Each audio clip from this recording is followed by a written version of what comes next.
শান্তকে সান্ত্বনা পুরস্কার দিচ্ছে বিসিবি। সোশ্যাল মিডিয়াতে ক্রিকেট আঙ্গনে এমন কথাবার্তাই বলা হচ্ছে। কেনই বা তারা বলবে না? এই নাজমুল হোসেন শান্তকে ওয়ানডে ক্যাপ্টেন্সি থেকে সরানো হলো, সেটার ক্ষোভ, রাগ, ইগো যাই বলুন না কেন, সেটার বহিঃপ্রকাশে তিনি টেস্ট থেকে ক্যাপ্টেন্সি ছেড়ে দিলেন। পরবর্তীতে টেস্টে কাকে ক্যাপ্টেন্সি তারা দিবে এটা তাকে খুঁজে না পেয়ে তাকে আবার রিকোয়েস্ট করলো, তিনি রিজেক্ট করলেন, আবার রিকোয়েস্ট করলো, তিনি আবারও রিজেকশন করলেন। অ্যান্ড দেন ফাইনালি তিনি দলের কথা চিন্তা করে আবারও লাল বলের ক্রিকেটে দলের ক্যাপ্টেন্সির গুরু দায়িত্বটা নিলেন। এবার সেই শান্তকে আবার ওডিআইতে ভাইস ক্যাপ্টেন হিসেবে নিযুক্ত করা হয়েছে।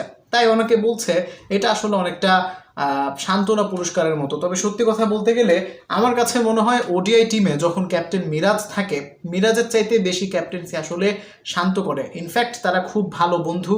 বোধ করি সাকিব তামিমের মতো হবে না। তবে আমার কাছে মনে হয় মাঠের ক্যাপ্টেন আসলে মিরাজ থাকেন নামমাত্র, অধিকাংশ জিনিসই পরিচালনা করেন শান্ত।